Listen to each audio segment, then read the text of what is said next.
I will talk today about application procedure and what things you have to keep in mind when you are preparing your application documents. And later, I will also talk after some short quiz where I will talk about how we assess applications, what you have to pay special attention to when you are writing the application. And yesterday, our colleagues have talked about that process already, but just as some reminder, we will talk about these procedures, what to pay, what to check in program manual. We will talk about them in more details. So about application requirements, the requirements to the application form and what kind of documents have to be attached, submitted together with the application, they are all indicated in program manual section 0.51. So please print out, or I don't know how, if you are using a program manual on a desktop, so please be aware. So this is the section which you have to pay attention to when you are collecting all the documents that you will need to submit. So first of all, application consists of the application form. So first of all, you have to submit application form. Application form is filled in GEMS, which we already talked about it yesterday. And if you submitted applications beforehand, most likely you already created your username and you know how to operate with GEMS. Application must be filled in only in English, and there is only one section. Project summary has to be provided in 3 languages, so Latvian, Lithuanian, and English. The rest of application must be in English. Then all other documents which are submitted with the application, they have to be attached to the application form in GEMS. So there is some certain set of documents which you have to submit. So first, and the most important document is project confirmation letter. It has to be signed. This is one document. It has to be signed by lead partner on behalf of entire partnership. So this is confirmation that you are applying to program. Then each partner, including lead partner and every single project partner, they have to prepare and sign and submit project partner statements. So what is common between those two documents? There are templates available from the program. You cannot change their content because this is legal information. This is these documents, they represent your, what to say, they indicate what will you do. They show your commitment to the project, and documents are in English. If you need for some reasons, like for internal reasons, you need to translate them. So this would be your internal translation. You can use this document internally, but please submit those documents in English. And all those documents, they have to be signed electronically. So please be aware about that. This is something which is different from previous calls. So only electronically signed documents will be should be submitted. And documents must be signed by authorized person of organization, of lead partner, of project partner organizations. And how do we check? So please make sure when you are filling in project partner information, there is a section where you have to indicate authorized person. So please make sure that this is the same person who will sign your confirmation letter and project partner statement. If there are some changes, for example, someone substitutes your head of your organization, so please don't forget that you have to provide us with authorization so that this person can substitute head of organization and is legally and can legally sign documents on behalf of partner. Then there is another set of documents, which is in the case that project partner, lead partner is NGO, we have some certain budgetary restrictions to total size of a project. So in order to check this compliance with those requirements for NGOs, which are lead partners, we have to check your financial documents for the last 2 years. So it is for year 2021 and 2022. So documents have to indicate what were revenues of organization through those 2 last years.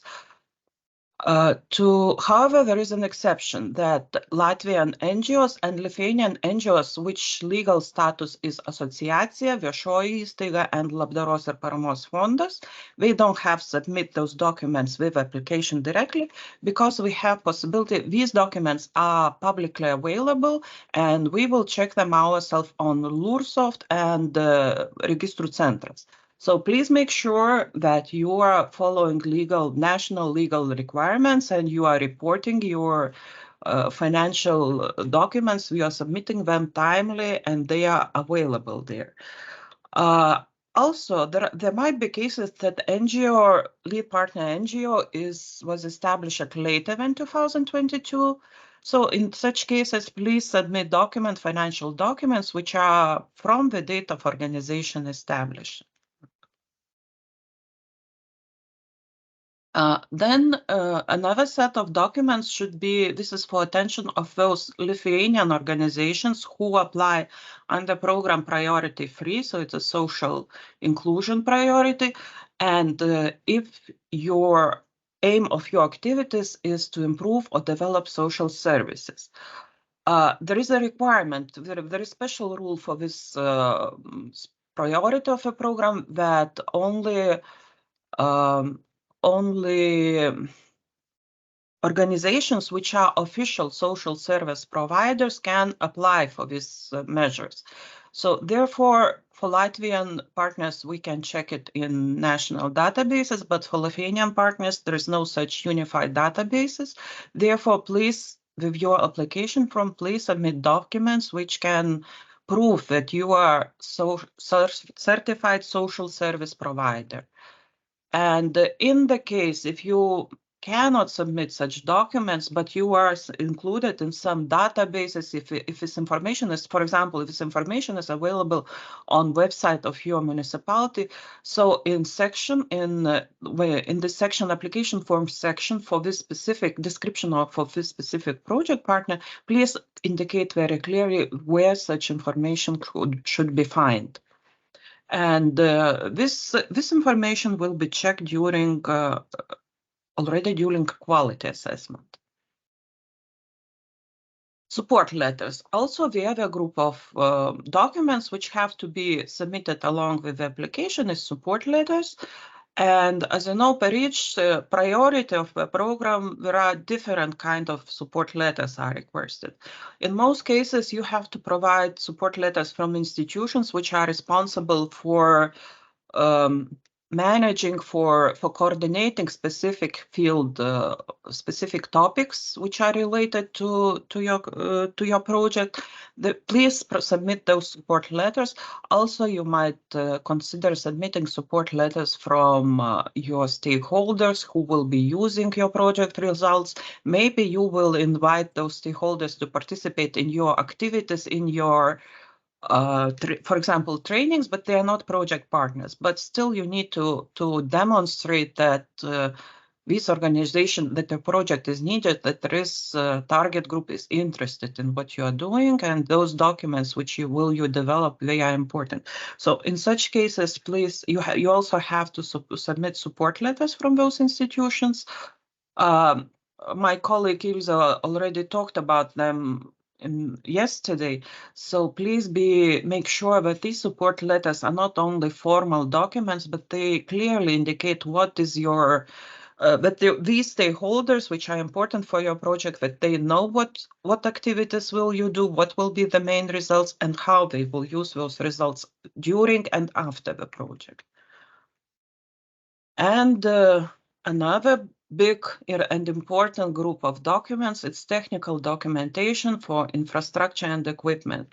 And usually this is, I understand, for most of the applicants and actually and for us it is also, this is the biggest headache for all of us, because this is the important and very crucial document which demonstrates how the project is ready to start its activities already after approval.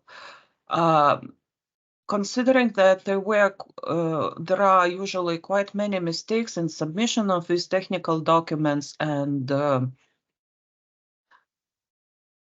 submission and correctness of those documents. So to ease application process, there were some changes in the way we assess those technical documentation.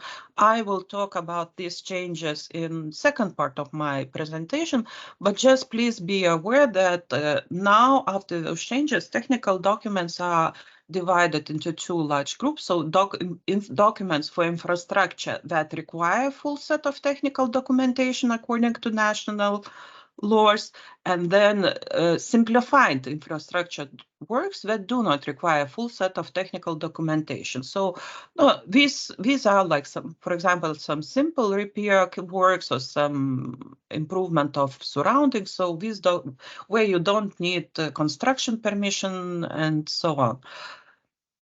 And there is a novelty. Also, there is one more group, so documents for installation of outdoor equipment, which does not require technical documentation. So this group appeared because usually we still ask for those documents, so to prove that you have a right to implement, to install this equipment in those places where you plan to do that. So basically, what is common for what you should remember about if you plan some investments into infrastructure or into outdoor equipment, so please be aware, you have to prove that you where will you install this equipment, where will you do those works, so you have to prove that who is the owner of this land plot or building or construction, and then you have to provide documents on how you explaining how you calculated budget. So it has to be cost estimates or for this full technical project, and also you have to demonstrate that there will be no obstacles to start implementing those activities after the project is approved. And again, about deadlines, we already, most likely you are aware of these deadlines, but still, please be reminded that deadline for submission of applications is 21st of June, 5 o'clock. And after this time, this deadline is set up automatically. After this time, GEMS closes and you will not be able to submit any application. And just again, we would like to stress to you that all documents, including technical documents for infrastructure, they have to be submitted electronically and attached to the application. As a change for the program manual, like there might be some exceptional cases that to some technical reasons, you are not able to submit documents electronically, except application form.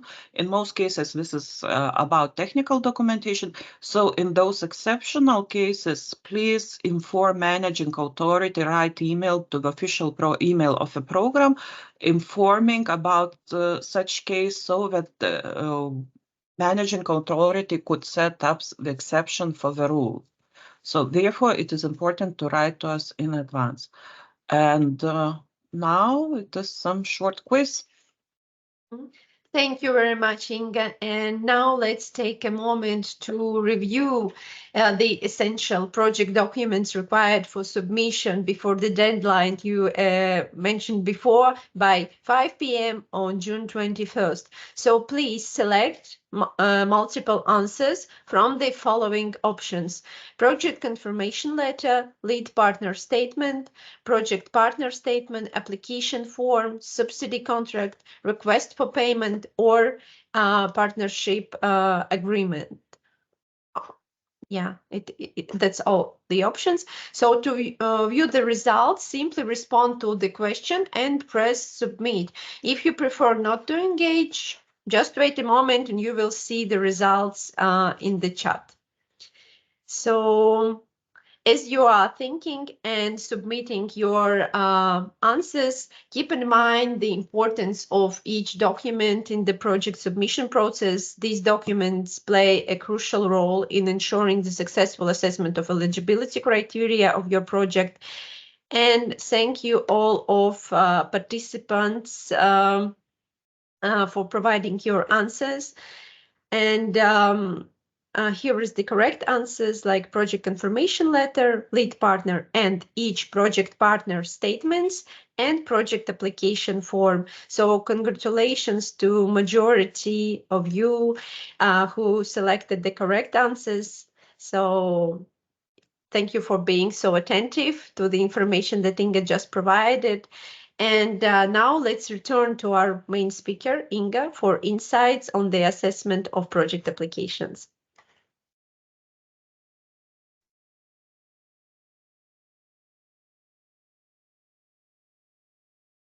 Yes, sorry, I didn't unmute myself.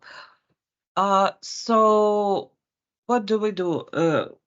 So the next step after you submit application, so how should we, out of this big amount of seemingly rather similar projects which look alike, how do we select those outstanding ones which meet program requirements? And therefore, for this purpose, we have assessment of application.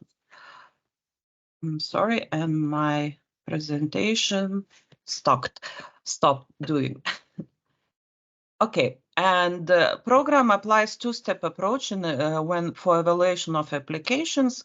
So first step is eligibility assessment, and this is a rather straightforward process when we are just checking if application is submitted, if documents are there, those mandatory documents are there, and if partners are eligible. I will talk about those criteria in my next slide. So, and only after this stage, after this step, when we confirm that application is eligible, only then we do quality assessment of application. So for those sad cases when you find out that your application was not eligible, so, and no, it happens, but people ask, so still, what was the inside my application? Was it okay? We don't know, because simply application doesn't pass. Those applications which are not eligible, we are not qualified to go for quality assessment.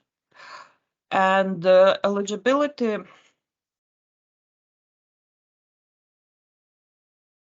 And for eligibility assessment, we have 9 straightforward questions, which has to be, for all of them, we have to have answer yes, so that application would be able to pass for quality assessment step.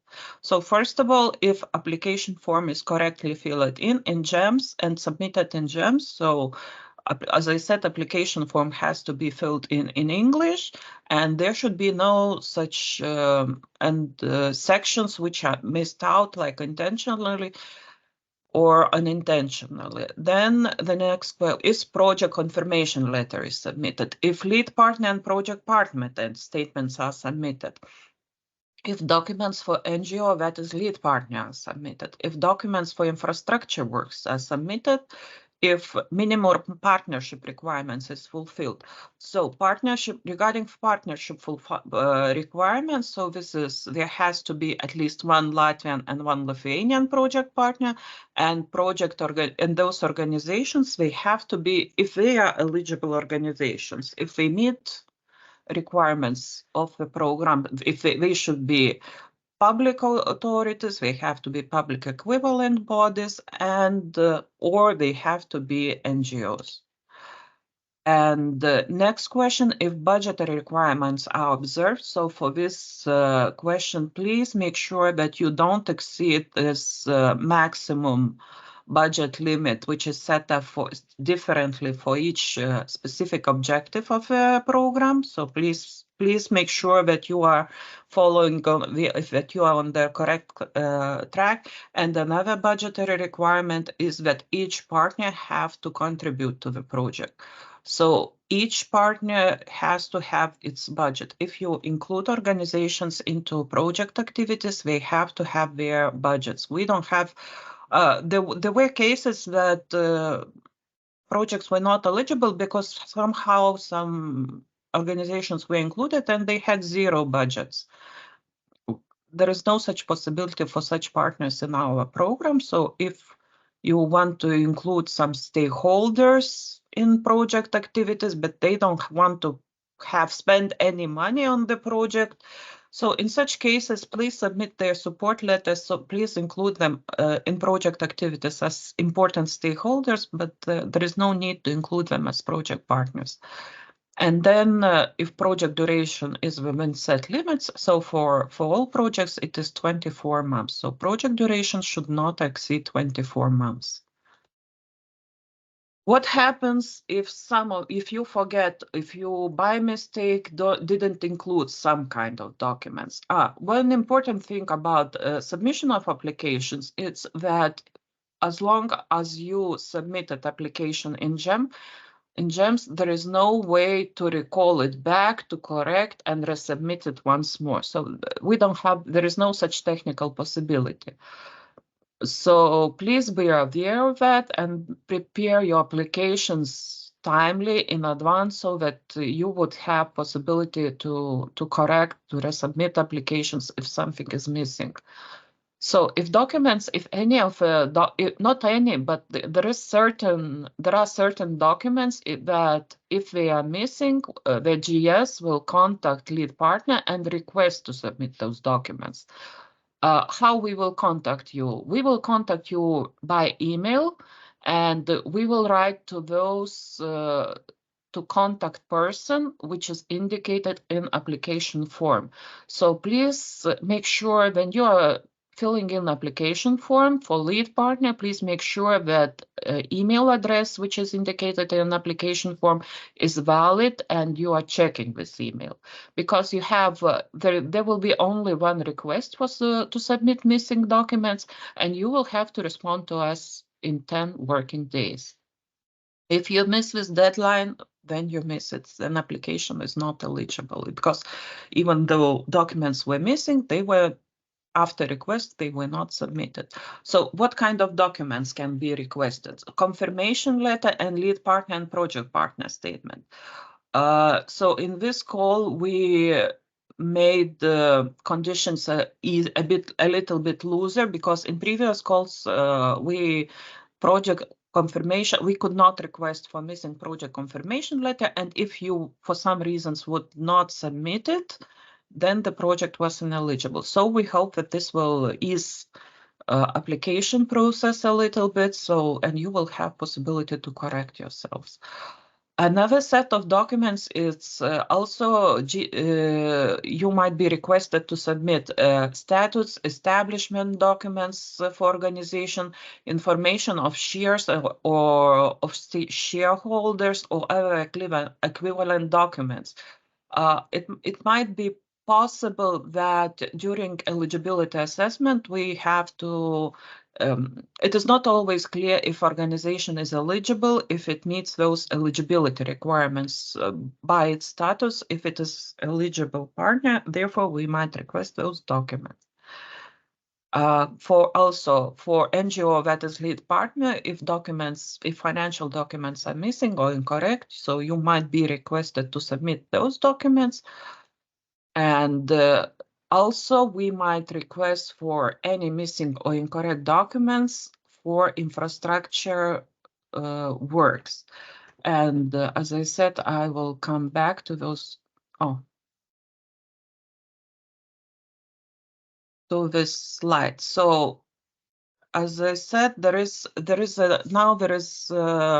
are some changes in documents on infrastructure, how we graduate them.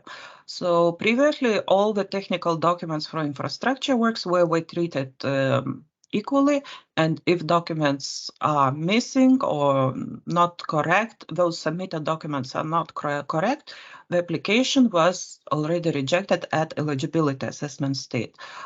Now, to be more applicants friendly, those documents are divided. So in the case that the documents for infrastructure works that require a full set of technical documentation are not correct or missing, then application will be rejected at eligibility stage.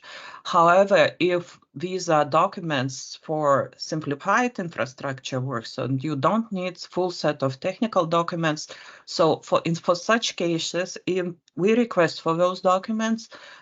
If you still submit some incorrect documents, so you will be, and the project project will still be able to pass to quality assessment, and if project is approved for funding after this quality assessment, so those missing documents, incorrect documents, you will be requested to submit them during condition phase. It's already after approval of a project before signing subsidy contract.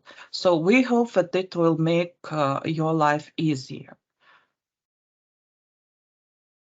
So this is about missing documents for eligibility assessment stage.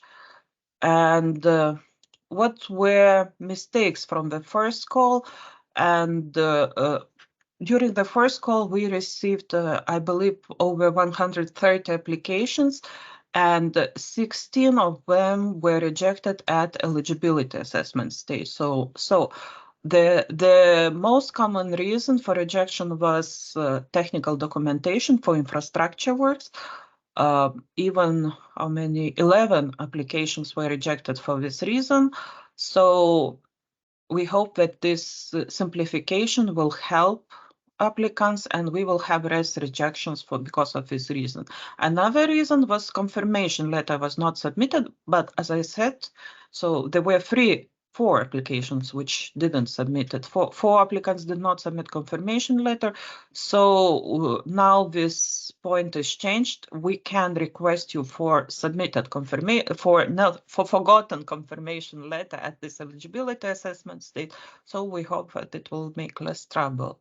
Then still financial requirements for NGOs that is lead partner were violated.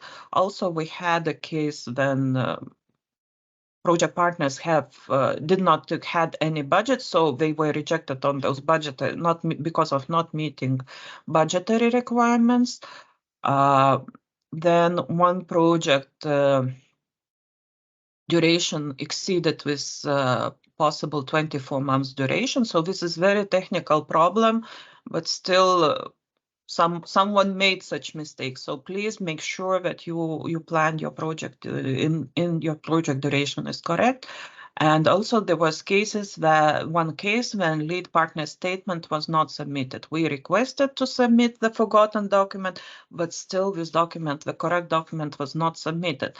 And also what I would like to pay attention, that please read carefully after you receive request. If you receive requests for missing documents, please read very carefully what you're being requested, because there were cases that we requested one document, but applicants submitted something different than we asked.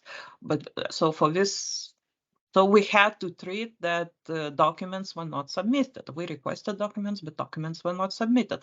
So please read carefully what you're being requested. If you don't understand, if you have some doubts, please contact GS to clarify what you've been asked.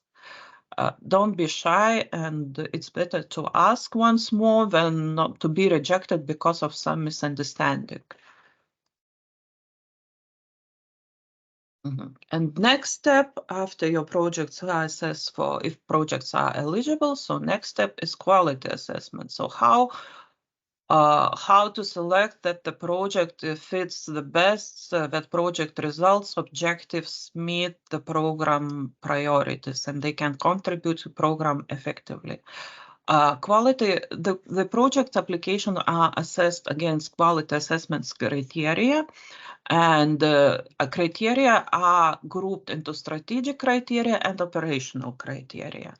And strategic criteria are if project context and contribution to the program, if they contribute to the program sufficiently, if project cooperation is very visible and clear and needed in the application, if partnership is relevant, and then operational criteria if methodology and work plan are smart and efficient, and then another cost effectiveness and clarity and transparency of project budget is being assessed. All program quality assessment criteria, they are listed in program manual subsection 5.2.2, and there are several methodology, how we calculate the scores of a project is explained there. And also our advice from GS, so please, when you are filling in application, please go and see what kind of quality criteria your application has to meet, to what questions you have to answer, so that you have to provide clear information about what you are planning within your project, and so to be effective and to reach this threshold of to reach a threshold to receive the best scoring, so that your project would be able to receive funding. And after the projects are assessed, proposals, recommendation for funding of project is done on the basis of the scores which project receives. So if application total scoring is at least 66%, so you have to collect 2/3 of possible points with your application quality. So if your scoring is at least 66%, and also there is another requirement that you wouldn't receive one score, which is the lowest score for any of the criteria, and strategic criteria should not receive more than two scores. Strategic criteria should not receive at least 2 scores, and in total project should not receive 2 scores. So after that, after this quality assessment, the projects are ranked according to their scores, and they are proposed for being approved or rejected. And the decisions on approval are done by Program Monitoring Committee, and Program Monitoring Committee is scheduled for 11 and 12 December 2024. So after submission of applications, these decisions on project approval will be done then. So Monitoring Committee can approve projects under some conditions, that you have to improve some aspects of your application to be able to receive funding, or Monitoring Committee decides on that project needs to be rejected. What is also important, that all decisions, no matter if your project is rejected at eligibility state, or if the project is rejected at quality assessment stage, all the decisions will be taken on 11 and 12 of December. So before this date, you will not be able to know what is the fate of your application. And timeline, just to repeat once more, to pay your attention to dates which are important for you. So application submission deadline is 21st of June, 5 p.m. Monitoring Committee meeting will be, and decisions on project funding will come out on 12th of December. And in between this period, we might contact you to submit missing documents during this eligibility assessment stage. And please make sure that you are responding to us within 10 working days. So please make sure that those emails are being checked, that if you go for vacation, that there is someone who substitutes you and checks your email. We predict that the most intensive time when we will request for those missing documents will be in July and August, but still we might request for those documents even at later months. So that much of my presentation, what I wanted to talk about application procedure. And I guess that's that much from my side.